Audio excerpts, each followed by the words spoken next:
Meus irmãos, a paz do Senhor a todos vocês aí que me assistem, me ouvem nesse momento. Eu me encontro aqui em Portugal, mas na verdade sirvo a Deus ali na cidade, no país chamado Suíça. E há 3 anos a gente está ali servindo ao Senhor.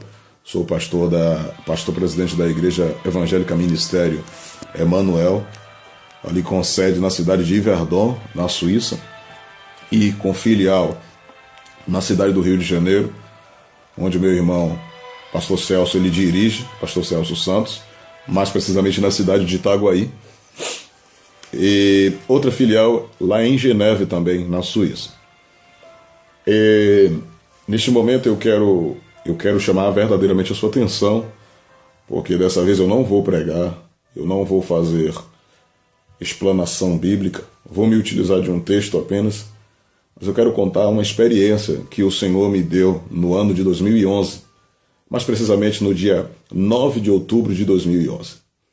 Mas antes de tudo eu queria ler com você o texto que se encontra no livro da Revelação, Apocalipse, capítulo de número 21 e o versículo de número 4. Você que tem sua Bíblia aí, acompanhe esse texto. É muito interessante que você veja, que você participe comigo, porque o que eu vou contar, eu sei que com certeza a sua vida vai ser mudada. A você que tem um ministério, você que é missionário, pastor, você que tem um ministério de Deus na sua vida e está em atividade e não sabe muito bem por que acontecem determinadas coisas na tua vida, na tua igreja, no teu ministério. Eu quero expor aqui para você algumas coisas que talvez esclareça você e que você vai ficar mais ciente de quem é o seu Deus, de quem é Jesus Cristo, através de uma experiência que o pastor Sérgio Júnior, esse que vos fala, teve. O texto, Apocalipse capítulo 21, verso de número 4, assim está escrito: e lhes enxugará dos olhos toda lágrima, e a morte já não existirá. Já não haverá luto, nem pranto, nem dor, porque as primeiras coisas passaram. Eu vou repetir. E lhes enxugará dos olhos toda lágrima, e a morte já não existirá. Já não haverá luto, nem pranto e nem dor, porque as primeiras coisas passaram. Amém?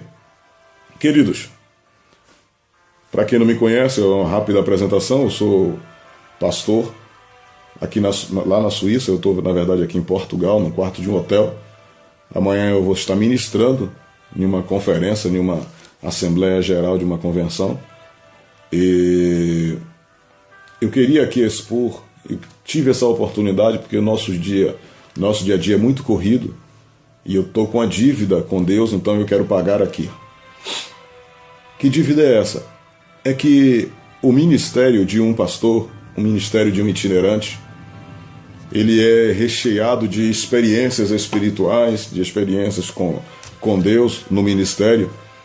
E eu sou um tipo de homem, eu sou um tipo de pastor que Deus me agraciou de poder obter alguma experiência no campo missionário. Se você for olhar aí no Google, nos sites aí de relacionamentos, você vai ver que nas redes sociais eu estou lá fazendo obra missionária em Campinas, em São Paulo, em Salvador. Bom, não interessa. O importante é que eu queria expor a você aqui um pouco de como é que funciona um chamado missionário, um chamado espiritual, e o porquê. Porque às vezes a gente se encontra meio confuso no exercer do ministério. Às vezes a pessoa, o missionário, o profeta, o pastor, a missionária, o diácono, o presbítero, o evangelista, ele está em uma missão, ele não consegue compreender bem o porquê desse chamado. No ano de 2011, eu tinha recém-chegado da Suíça. E eu passei o mês de setembro, outubro, novembro e dezembro em Salvador, na Bahia, Brasil. Mas antes de eu vir para a Suíça no ano de 2011, em janeiro de 2011, Eu tive as experiências em 2010, 2009, 2008, em Goiás, em Minas Gerais, no Rio de Janeiro, no interior de São Paulo. E a mais dolorida foi no interior de São Paulo, onde eu tive que perder meu emprego, sair da Petrobras, trabalhava com meus tios, parentes meus, trabalhando dentro da refinaria em Paulínia. E eu não entendi muito bem o porquê que Deus permitiu eu sair de uma área que eu estava subindo para a de cadeiraria, onde eu ganharia muito bem. Já estava, na verdade, ganhando melhor. E de uma hora para outra o meu exame deu errado. E eu fui reprovado, e a Petrobras ela é bem exigente na questão da saúde do trabalhador, e eu fui reprovado. Daí então comecei a trabalhar para o Deus, fazer a obra missionária, investir aquilo que eu ainda tinha de dinheiro na minha conta, investir na obra missionária, fazer missões e pregar a palavra, mas pregar em vários lugares. Fiquei bastante conhecido no interior de São Paulo, em Paulínia, Mogi das Cruzes, a Santo André, o ABC Paulista. Então, eu andava ministrando a palavra de Deus. E na cidade de Cosmópolis, aonde eu tenho os pastores que levantou o meu ministério, que me separou, me levantou para o evangelista, depois para o pastor. Esse ministério que é presidido pelo pastor Manuel Venâncio e Elias Calisto, são os dois homens de Deus que o Senhor utilizou na cidade de Cosmópolis para levantar a minha vida, levantar a minha história e levantar o meu ministério. E nesse período que eu vivi na cidade de Cosmópolis, o Senhor deu experiências para mim inenarráveis.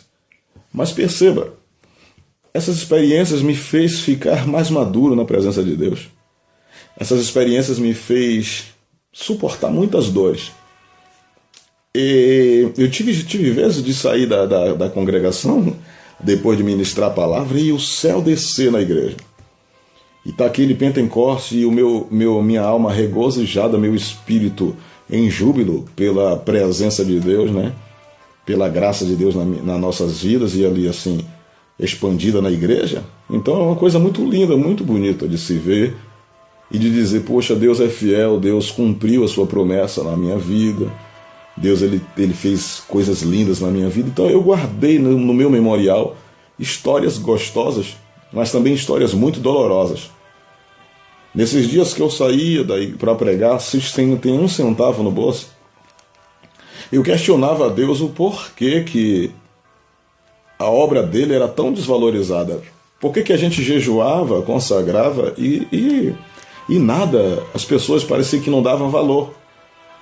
Então assim, o sofrimento no ministério, o sofrimento no campo missionário, fazendo a obra, me trouxe certas dores e também uma grande dose de bálsamo, uma grande dose de unção de Deus, unção de resignação, de resistência, de perseverança, porque o ministério não sobrevive apenas de palavras, o ministério ele sobrevive de experiência espiritual com Deus, joelho no chão, experiência e chamado mesmo do Senhor para com nossas vidas.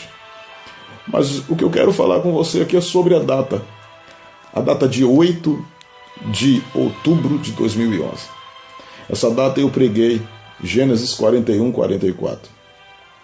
Quando Deus exalta a vida de José dentro do Egito, e ao ponto de Faraó dizer para José, olha só que hoje eu estou lhe dando o Egito nas suas mãos e que nenhum homem vai levantar nem os braços nem as pernas aqui no Egito, se você não me autorizar. E o Faraó ainda diz mais, eu só serei acima de você alguma coisa no trono. Você vai dominar tudo aí. Aquela parte que você já conhece, sobre Deus exaltando José como governador no Egito e dando a ele sandália, anel, colar e roupas de linho fino. E eu preguei essa mensagem em uma cidade onde a pastora, o pastor, e eu não vou dizer o nome por questão de ética, havia me prometido certa quantia, havia me prometido vender alguns DVDs meu. E como eu tinha recém-chegado da Suíça, estava pregando nas ilhas, pregando em cidades do interior, em vigílias, que eu sempre amei ministrar em vigília, Eu estava muito feliz e pensando, eu vou fazer o que Deus quiser, Deus vai ver o que, é que Ele vai fazer aí. Irmão, preguei, passei do horário, 45 minutos, ela me pediu o microfone, tudo bem, passei o microfone, foi uma benção, um galpão enorme. Eu penso que eu nunca preguei para tanta gente como tinha naquele galpão naquele dia. E tinha muita gente mesmo, eu fiquei muito feliz. E eu disse, amém, amém. Quando chegou no final da vigília, a pastora me chamou e falou, olha só, aquilo que eu prometi para você eu não posso cumprir, não pude cumprir. Me dá o número da sua conta para ver se eu ponho uma oferta para você depois. E aquilo me doeu o coração porque eu não tinha um dinheiro de transporte para voltar para casa. E eu estava bem distante de onde eu moro, uma cidade distante, que eu não quero dizer o nome, por questão ministerial mesmo, não vale a pena. Mas eu cheguei em casa, pela graça e misericórdia de Deus que me trouxe até Salvador, até minha residência. E eu tinha pregado no sábado à noite, e amanheceu o dia, era domingo de manhã. E nesse domingo de manhã era o dia 9 já, o dia 9 de outubro de 2011. Eu cheguei em casa nesse 9 de outubro, deitei na cama e muito triste mesmo, porque eu disse, poxa Jesus, o Senhor me levou para a Suíça, o Senhor soprou meu nome naquele país. E agora o Senhor me traz para Salvador de novo. E eu estava próximo a casar, porque eu casaria no final do ano. E nessa data de 9 de outubro, esse domingo, eu muito cansado, muito triste, eu deitei na cama para dormir. Me lembro que eram umas 9 para 10 horas da manhã, quando eu consegui chegar em casa. E dormi bastante. E só levantei em torno de 2, 3 horas da tarde. Levantei e fiquei pensando, mais tarde eu vou para a igreja, porque era um domingo, e como meu pai é pastor em Salvador, eu disse, eu vou na igreja lá que meu pai é pastor. Só que pensei comigo, meu pai vai me botar para pregar. Bom, eu vou dormir de novo, vou comer alguma coisa, vou dormir, e mais tarde eu vejo se dá para eu ir, ou se não dá para eu ir, se dá para eu não ir, se eu não vou. E fiquei, irmão. Dormi e esperei o que ia se suceder. Esperei o que ia acontecer. E como eu não tinha muita perspectiva de ir para esse culto à noite, fiquei pensando. Comi alguma coisa, me deitei de novo. E tive um trabalho para pegar no sono de novo, mas estava muito angustiado, o coração muito triste mesmo, decepcionado com o ministério que Deus me deu, a chamada para pregar. Confesso que pensei em desistir de ministrar a palavra, e nem força para orar eu tinha, já estava pernoitado da vigília, e só me vinha no pensamento, eu não nasci para ministrar, para fazer a obra. Eu penso que isso é só coisa de fogo de palha, como o texto está dizendo, que com o tempo as obras se revelariam. Através do fogo ela seria revelada, será de palha, de feno, de madeira, ou de ouro ou de prata. E pensei, o negócio é eu buscar o emprego e parar. Ir para a igreja simplesmente como um membro comum. Na época, então, eu era evangelista, e eu disse, eu vou ser o evangelista normal, vou ficar na igreja normal, e vou ajudar meu pai em Salvador, vou casar e vou ver o que é que vai acontecer da minha vida. E nesse mesmo dia, 9 de outubro, eu deitei, não me recordo a hora que eu deitei, mas eu dormi, consegui dormir, e eu me lembro que era 10 para as 8 da noite, quando eu me levantei, quando eu acordei. E eu olhei para o relógio, sem acreditar que eu tinha dormido aquele período todo, e com a forte dor de cabeça, uma angústia muito forte no peito, porque eu não tinha contado para o meu pai, pastor Sérgio Santos, ele já tem tanto problema, então eu fiquei quieto, deixei meu pai e não contei nada para ele o que tinha acontecido na cidade que eu tinha ido pregar. Mas como eu estava me preparando para fazer o casamento, eu tinha que ter alguma coisa. E como eu não tinha dinheiro, eu fiquei muito angustiado, fiquei muito triste. E disse, esse negócio de viver da fé, viver da obra é complicado. Queridos, quando eu levantei, eram 7:50. E eu vou te dizer, eu levantei, fui na cozinha da minha casa. E quando eu retornei, eu fiz simplesmente isso que eu vou fazer. Eu sentei assim, na cama. E quando eu sentei na cama, eu comecei a sentir, de uma forma meio leve, mas eu comecei a sentir que a minha força, a minha respiração, ela ia reduzindo muito devagar. Mas ela ia indo embora. Eu ia perdendo a força, mas eu não estava sentindo desmaio, eu não estava sentindo nada. E eu estava sentado na minha cama, 7:50 da noite, e da parede da minha casa, da parede que separa o quarto e o banheiro do lateral, eu via algo devagar saindo da parede. Era como se alguém viesse me pegar, estivesse pronto para me pegar, estivesse pronto para me receber. Então eu comecei a ver minha força desfalecer, mas eu não me angustiei, porque eu já estava com tanta dor de cabeça e já estava tão angustiado que eu imaginei que fosse simplesmente um sintoma dessa dor, que fosse simplesmente um sintoma dessa angústia.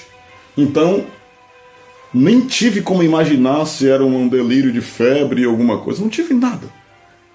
De repente, meus sentidos foram embora. Eu tenho absoluta certeza que aquele dia, ou eu tive uma parada cardíaca, ou eu tive um AVC, eu não sei o que eu tive, mas eu sei que, de repente, o meu espírito sumiu. E eu comecei a me ver de buço e subindo de costas para cima, alguém me pegando por aqui, pela minha pá, e como se estivesse me esticando para cima. Me esticando, e ao invés de eu ver a minha cama, ver o meu quarto, eu começava a ver de um lado barro, do meu lado esquerdo era só barro, um chão de barro batido, e do meu lado direito era ouro, brilhando como ouro. Era a junção de terra e ouro. O lado que tinha terra, que era barro, era muito bem aplanado, como se uma máquina tivesse passado por ali e deixasse muito bonita, muito bem arrumadinha. Não tinha um grão de poeira. Do outro lado, era ouro puro, brilhante. E eu não via o sol, mas eu via um reflexo como se tivesse do sol em cima da parte do ouro. Então ficava o ouro brilhando demais, ao ponto das minhas vistas não conseguir enxergar direito. E eu fui sendo abduzido, levado, subindo. Chegava um certo momento que sumiu toda a parte que era a terra. E ficou tudo ouro. E eu subia e eu não entendia. Aí um brilho ofuscava a minha vista. Porque tinha alguém me pegando por aqui, mas eu não conseguia contorcer o pescoço para ver quem estava me pegando pelas costas. E eu fui subindo. Chegou um determinado momento que eu já não ficava mais de buço ou de rosto para baixo, mas agora eu ficava de pé e alguém me segurando, me sustentando por aqui, por debaixo, pelas minhas duas pá, esses dois ossos que a gente tem aqui nos braços, alguém me sustentando com a mão só.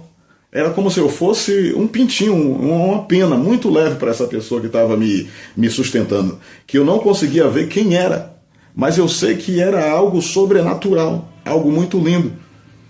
Então, quando me levava pelas costas, eu saí dessa parte que tinha ouro brilhante e entrei em um lugar que eu não sei que lugar era aquele. Mas era um lugar, irmão, de muito barulho, mas o barulho que tinha lá, nesse lugar, que eu creio ser a metade dos céus, porque Deus não me disse que ali era o céu. Mas nesse lugar tinha um barulho, irmão, que a minha alma estava muito feliz de estar ali. Eu estava muito contente de estar ali. E parece que eu tinha realizado todos os sonhos da minha vida, porque eu não sabia onde estava, mas eu sabia que estava muito bom ali. E de repente esse ser que me segurava, ele começou a me levar como se eu fosse uma pomba, me levando, me guiando por uma cidade enorme, enorme, onde tinha muito brilho, cor de sol, como que o sol estava ali, eu não via o sol, mas eu via a iluminação muito forte. E nessa iluminação, irmão, eu via coros, e alguém cantava. E nesse coro que alguém cantava, eu começava a ver pessoas. E eu via as pessoas primeiro pelos pés dela. E os pés dessas pessoas estavam todos descalços. Eu via pessoas que eu congreguei quando eu era criança, em Alto de Cotos. Eu via irmãos que já partiram para a glória. Eu via pessoas ir cantando com uma caderneta na mão, um caderno na mão, como o grupo das senhoras antigamente cantava. E o coro que eles cantavam era um coro muito difícil de gravar, mas eu só lembrava do coro. E quando eu cheguei, eu só lembrava que a canção era glória, glória, aleluia, glória, glória, aleluia, glória. E isso ficava repetindo. Mas, irmão, enquanto eles cantavam, algo acontecia, porque passava raios na minha frente, em uma velocidade incrível, que não dava para eu ver direito. Mas não eram raios como a gente vê aqui na Terra normal. Era a forma de anjos passando, correndo. Seres que passavam em uma velocidade absurda, que eu nunca vi nenhuma nave, nenhum carro de Fórmula 1, ninguém nunca vai alcançar uma velocidade daquela. Mas quando eles passavam, irmão, eles liberavam uma língua estranha muito diferente das línguas estranhas que tem aqui nas pessoas que são batizadas com o Espírito Santo e com fogo. A língua estranha que o anjo falava era como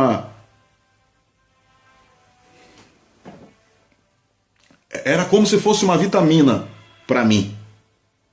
Quando ele passava, eu ouvia no fundo os irmãos louvando, e os anjos passavam na frente com uma velocidade tão grande, e eles largavam como se eles estivessem passando só para me dar alguma coisa. Passava e falava algo, passava e falava algo. E o mais interessante, eu não falava com a minha boca. Eu estava lá, mas a minha boca não funcionava. Tudo eu falava aqui dentro. Eu sentia bem aqui, debaixo da nossa caixa, onde está o nosso coração, aqui na entrada do nosso estômago. Eu sentia bem aqui. Quando eles passavam, era como se eles estivessem dizendo assim, eu não sei, mas era como se eles estivessem me rebocando uma parede, jogando uma massa na parede, porque quando eles passavam eu tinha um impacto muito forte. Eles passavam, eu sentia bum. Eles passavam e largavam a língua estranha, eu sentia bum. E eu confirmava falando em língua estranha, mas não com minha boca. Eu falava aqui dentro. Eu nunca vi uma coisa dessa. E eu dizia assim, aqui dentro eu dizia assim, meu Deus, que língua estranha linda. Mas que unção esses anjos têm? E quem estava me segurando pelas costas, que eu não conseguia ver, falava comigo, isso é você que está sendo fortificado. Isto é eu que estou recheando o seu espírito, eu estou fortalecendo o seu espírito. E eu queria fazer assim com a cabeça para ver a pessoa. E eu não conseguia fazer nem 2 graus, nem para a esquerda, nem para a direita. Os meus olhos estavam limitados a virar. Nós aqui na Terra, né, nós viramos assim, ou então vemos o fundo lá. Lá não conseguia ver. Quando eu ia tentar ver, tinha um pano, um tecido branco que ficava aqui, parecendo que a mão dele estava aqui, e o tecido branco atrapalhava de eu ver. E eu muito curioso, querendo ver, mas eu só via um pano, um certo pano. E na hora que eu virava para ver cá, o pano passava para o lado de cá. Então se eu virasse o rosto, independente do lado que eu virasse, esse pano estava tapando a minha visão. E eu saí dali e ele começou a me subir mais. E ao invés de eu ver agora os irmãos através dos pés, eu agora vi os irmãos através da cabeça. E era como se eu estivesse em um nível mais alto. E eu começava a observar tudo naquela cidade. Mas, irmão, quando eu digo observar tudo, eu observava apenas um brilho enorme de luz no lugar. E ele só deixava eu ver o que ele queria que eu visse. Mas nada que eu não pudesse ver, ele não deixava eu ver. Então ele me levou, e quando ele me levou, me botou de frente de um rio enorme. Eu digo que é um rio, mas eu mesmo nem sei definir o que é. Porque era um lugar enorme, muito grande. Aonde tinha, irmão, uma água azul cristalina. Um lugar plano, calmo, longo, como se fosse desenhado. Mas não tinha uma sombra de vento no lugar. Nada balançava a água. E ele me fez colocar os pés na beira desse rio. O terreno parecia areia, mas quando eu pisava eu não sentia como areia. Então alguém chegava para mim e dizia: "Ah, você está feliz? Eu ainda nem lhe mostrei nada." "Isso aí? Você ainda não viu? Foi nada. Amanhã eu vou lhe mostrar o peixe do Rio Azul." E eu falava: "Peixe do Rio Azul?" Muito encantado.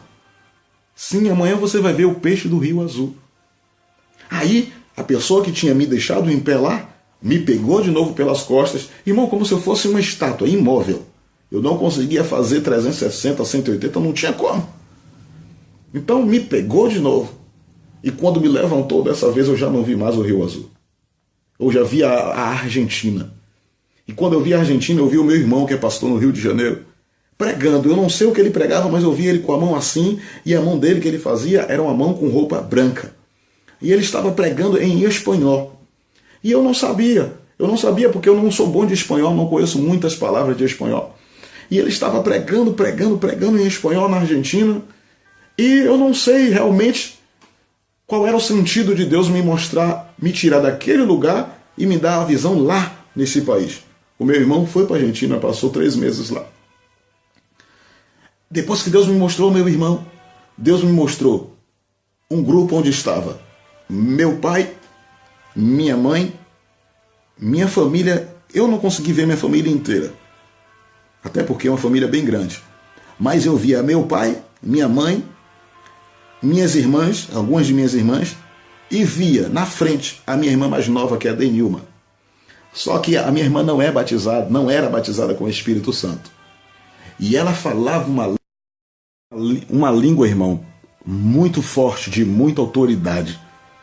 Uma língua que eu não tinha visto ainda na terra. E era a mesma língua que os anjos passavam e falavam.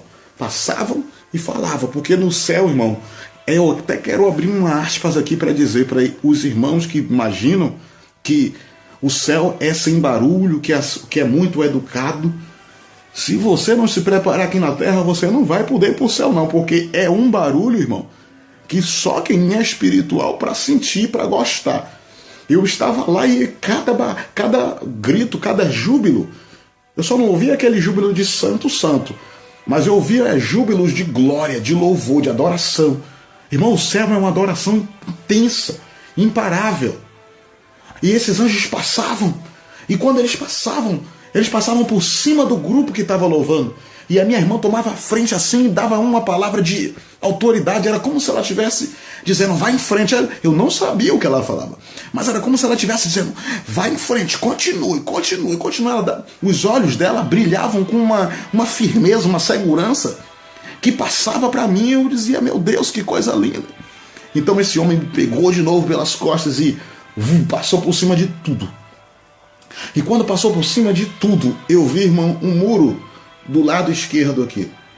Eu vi um muro enorme, rodeando a cidade inteira, murando a cidade inteira. E o brilho dos olhos, o brilho do sol nos meus olhos, começava a me ofuscar. E eu ficava eu começava a ficar sem saber o que falar, eu não conseguia mais nada. Irmão, eu começava a derreter por dentro. Porque é uma glória tão maravilhosa, irmão, tão gostosa, que não dava para eu entender mais. Era como se minha mente tivesse sumido. Era como se meu cérebro tivesse sido arrancado e eu só via brilho, brilho, brilho, brilho, brilho. E ele me levava em alta velocidade, me segurando aqui nas costas, e eu flutuando, flutuando. E ele fazia como se eu fosse uma vassoura, para lá e para cá. Aleluia. Para lá e para cá. E quando ele fazia para cá, eu não sentia nada, mas quando ele voltava, irmão, eu me sentia fortificado. Eu me sentia tão bem. Eu me senti tão bem, tão bem, tão bem, que era como se eu tivesse perdido todos os meus sentidos lá no Espírito. Eu estava navegando de uma forma tão linda, irmão, na presença, naquele sentimento de glória que eu tinha ali, que eu queria estar ali para o resto da minha vida. E ele tipo me sacudia, era como se eu estivesse me renovando, me enchendo de novo. Para lá e para cá, para lá e para cá. E chegou uma hora que ele parou de frente a uma tela. E a tela estava escrito embaixo assim, REC, como que estivesse gravando um vídeo. E nessa hora que ele me botou na frente da tela, ele me paralisou de novo, da mesma forma que eu fiquei paralisado na frente do rio. E na frente dessa tela, irmão, vinha um monte de vultos. Se abriu um telão, o mundo inteiro. E era como se eu pudesse dali ver o planeta inteiro. E via muitos vultos pretos vindo. Muitos vultos vindo parecendo caveira. Vinha como se forma de caveira. E vinha correndo e um vinha com um fuzil. E saía matando o outro vulto. Depois vinha uns com a faca, mas a gente não via a faca correta. A gente via o vulto da faca. Eu sei que eram sombras. Eram vultos negros que vinham se contorcendo, e você só via eles matando, eles fazendo algo para matar, destruindo, matando. E quando ele vinha, outros caíam. Eles vinham derrubando e tinha um monte de vulto preto caído no chão. E esses vultos pretos vaziam um monte enorme, enorme, enorme.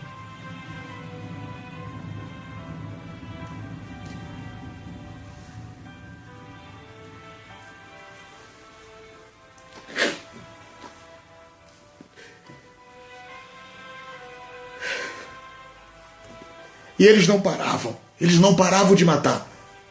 Eles não paravam de destruir.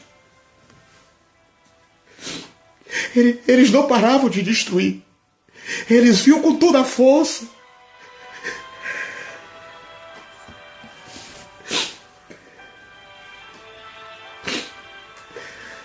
Eles não paravam. E eles não se conformavam enquanto eles não matavam. E batiam, até aquele que estava parar de se balançar. E quando parava de se balançar, eles iam e vinha mais. Irmão, em alta velocidade. Era como se você visse todas as pessoas que estavam morrendo naquele momento. No mundo inteiro. Todos os vultos, todas as almas que estavam morrendo. E eu pensei comigo, por dentro de mim, será que ali é o inferno? E aquela voz falou aqui para mim, não, aqui não é o inferno, isso não é o inferno. E de repente, irmão, ele me permitiu, ele levantou um pouco o lenço, a aba do seu vestido. Ele me permitiu ver. E tinha uma cadeira, irmão, uma cadeira do lado esquerdo, aonde a tela estava aqui na minha frente. E ele me permitiu virar algum pouquinho para o lado esquerdo. E do lado esquerdo tinha alguém sentado na cadeira.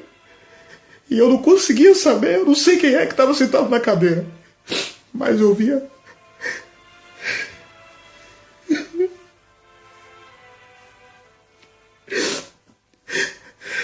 Eu tenho que contar.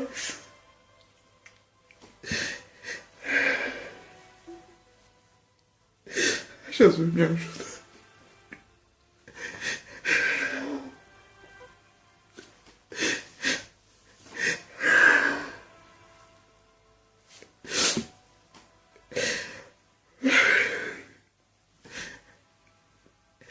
Na cadeira tinha alguém sentado. E isso aqui era muito branco. Tinha muita luz branca assim em volta. E a mão dele estava sobre o rosto assim. E ele virava em direção à tela. E quando ele olhava para a tela, ele chorava. Ele olhava em direção à tela e era como se ele estivesse dizendo a mim: eu estou chorando por causa dessas pessoas que estão morrendo. Era como se ele estivesse dizendo para mim: faça alguma coisa. Irmãos, ele estava me dizendo que aquilo não estava agradando ele, que eu tinha que fazer algo, que eu tinha que fazer alguma coisa para mudar a história. E ele começava a chorar. Mas o choro dele, irmão, ele fazia... Era um choro comprimido, irmão. Era um choro retraído. E a tela saiu da minha frente. Como se alguém tivesse tirado da minha frente com ira. Como se eu estivesse fazendo tudo errado. Como que eu fui levado ali para reformar o meu ministério, para me ensinar que o objetivo do chamado de Deus era resgatar vidas, almas. Enquanto eu estava fazendo de outra forma, achando que estava fazendo certo, aqueles vultos estavam matando muitas almas. Tinha muita gente morrendo. Eu me senti cobrado. Eu me senti, irmão, como que eu estava olhando para a minha vida pessoal, estava olhando para a minha história, que eu tinha sofrido muito. Eu estava olhando demais para o meu umbigo e pensando: quando que Deus vai mudar a minha história? Quando que Deus vai fazer isso na minha vida? Quando que Deus vai me exaltar, como os irmãos dizem aí hoje? E eu tinha esse pensamento, eu tinha esse espírito de que Deus ia exaltar meu nome, minha vida, meu ministério. Ele fez, ele tem feito isso. Mas isso estava mais entregado em mim do que o amor a vidas. E na hora que aquela tela saiu da minha frente com velocidade, eu voltava a ver o brilho no rosto, o brilho do sol no meu rosto, mas eu ouvia que ele continuava chorando. E esse choro, irmão, ele eu ouço até hoje. De repente, eu olhando para aquela cena dessa pessoa chorando, sentada na cadeira, eu estou vendo como se eu estivesse na galáxia, voando, como você vê ali nas reportagens que a NASA envia e tal. Mas eu vinha descendo por muita bola de fogo subindo, muita bola de fogo. E eu pensava que dentro de mim, isso deve ser a oração dos irmãos que está subindo, a oração dos crentes. E aquela que estava me trazendo, me levando, me disse assim, falou comigo aqui, disse: não, isso aí são almas que, através do choro daquele que está ali sentado no trono, ele conseguiu resgatar, ele conseguiu trazer para cá. Então isso são almas salvas. Os vultos que você viu caindo são almas que estão morrendo. E os vultos que você viu matando são demônios se incorporando em almas para destruir, para matar, para tirar a vida. E eu vim descendo, um monte de bola subindo, e eu passando por dentro dessas bolas de fogo, bola pequenininha de fogo subindo, e a velocidade aumentou. Quando eu vim cair para a terra de novo, eu estava sentado no mesmo lugar que eu tinha sido tomado. Só que não era mais 7:50 da noite do 9 de outubro de 2011. Já era 7:50 da manhã do dia 10 de outubro de 2011. Ou seja, já era 7:50 da manhã de segunda-feira. A porta da minha casa estava aberta. Ninguém entrou. A janela do meu quarto estava aberta. Ninguém entrou, ninguém saiu, nem entrou, nem mexeu. Eu fui para o fundo, as luzes todas acesas, e eu estava sentado da forma que eu fui tomado. Ou seja, de 10 para as 8 do dia 9 de outubro de 2011, até 10 para as 8 da manhã do dia 10 de outubro de 2011, eu não passei na terra. Imagine que todo esse tempo, ou seja, 12 horas de relógio, eu passei sentado, o meu corpo sentado na beira da cama. Irmão, e quando eu voltei, que eu olhei para o relógio, eu pensava que eu estava lá no céu ainda, porque era um horário muito distante do horário que eu fui tomado. Era noite quando eu fui tomado. E eu não estava deitado na cama, eu estava sentado. Então eu saí disparado pela rua. E saí pregando para desviado, saí falando para todo mundo, volta para Jesus, volta para Jesus. E um irmão disse, não, irmão, você foi arrebatado, isso é normal, já aconteceu já com muitas pessoas. Calma, você foi... Eu estava muito nervoso, eu queria ganhar todo mundo para Jesus, eu queria pregar e para todas as almas aceitar Jesus naquele momento. Irmão, o sentimento que eu voltei para a terra, eu não sou mais a mesma pessoa. No dia 9 de outubro de 2011, o pastor Sérgio Júnior foi transformado em uma nova pessoa. Eu tenho certeza que o dia 9 de outubro de 2011 foi o dia em que estava marcado para eu morrer. Mas Deus aproveitou a experiência e me levou para que eu entendesse o que é ministério verdadeiro e qual é o desejo dele de verdade para a igreja.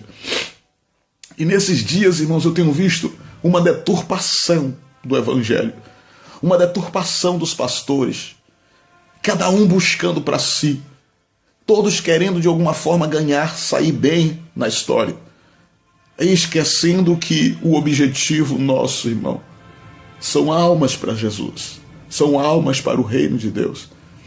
Irmãos, eu estou aqui contando para você o que aconteceu comigo, porque eu não sei o que vai acontecer, até quando o Senhor vai me permitir estar na terra.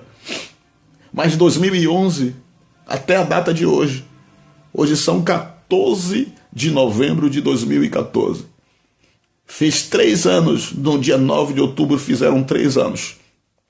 E o Senhor tinha me dito, é o ano do Pai, o ano do Filho e do Espírito Santo. Você vai esperar 3 anos e depois você vai contar esse testemunho.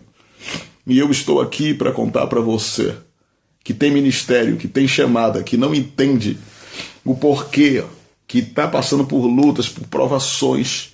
Continue, o objetivo é a alma. Continue fazendo a obra de Deus. Deus não te esqueceu. No momento certo você vai ser revelado, Deus vai revelar a você o porquê de tudo, para o seu ministério ser desenvolvido. Mas por favor, irmão, continue fazendo a obra de Deus. E saiba, o objetivo é a alma, irmão. O objetivo é buscar vidas para o Senhor. Irmão, não navegue pelo orgulho. Não entre nessa linha de querer que seu nome seja honrado, que a sua família seja honrada, exaltada. Irmão, não queira estar aparecendo no Facebook, não queira estar aparecendo nas redes sociais como que você é o tal, é o fulano de tal. Isso Deus faz também. Mas o objetivo, irmão, é alma para Jesus. Eu queria deixar você consciente de que o que o Senhor quer de nós é que nós ganhemos alma para Ele. E a gente está se perdendo. As igrejas estão se perdendo. O orgulho está entrando na igreja. E muitas almas estão perecendo. Eu sou pastor presidente da Igreja Evangélica Ministério Emanuel. E o Senhor me deu 3 diretivas para essa igreja.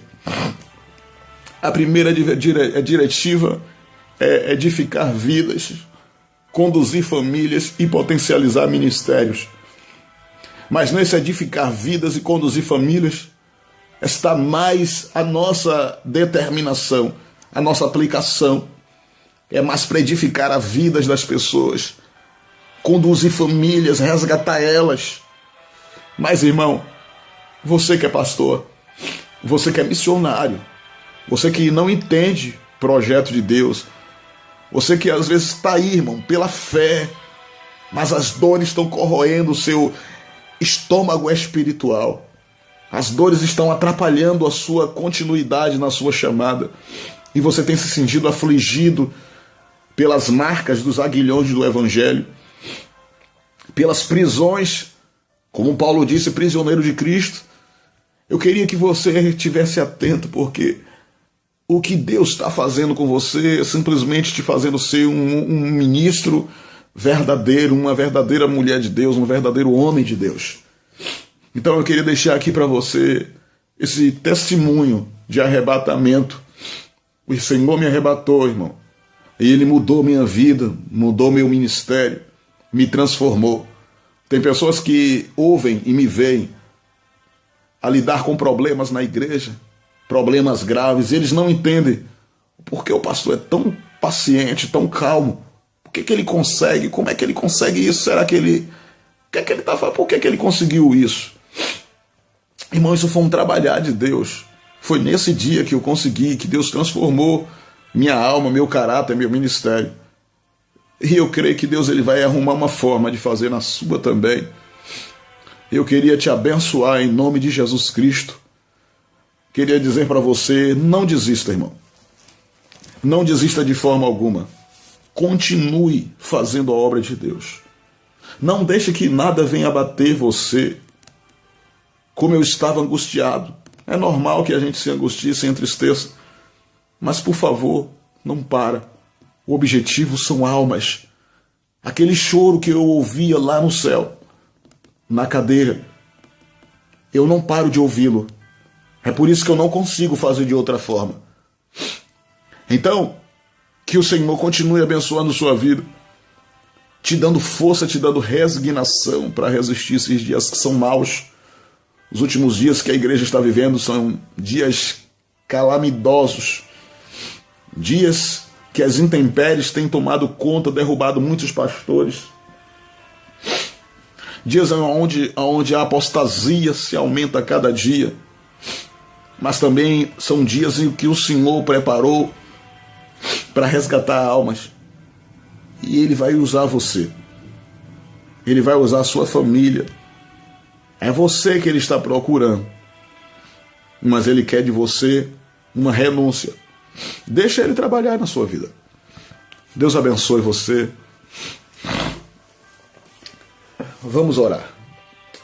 Potentíssimo, eterno e poderoso Deus, eis aí, Senhor, os teus filhos, eis aí, Senhor, o teu povo. Meu Deus, em nome do teu Filho Jesus Cristo, eu quero te agradecer, Senhor, por ter me concedido esse espaço, para que eu pudesse, Senhor, contar a minha história. Meu Deus, em nome de Jesus, eu te agradeço por tudo.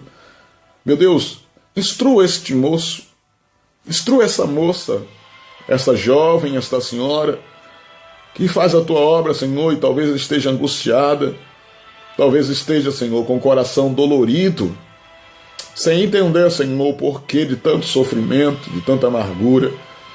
Meu Deus, em nome do teu Filho Jesus Cristo, Senhor, abençoa, Senhor, instrua, esclareça, meu Pai. A tua palavra nos diz, Senhor, que tu esclarecerá. Então, Senhor, eu te peço, esclareça teu filho, a tua filha. Abençoa ele, meu Deus. Em o nome do teu Filho Jesus Cristo. Amém.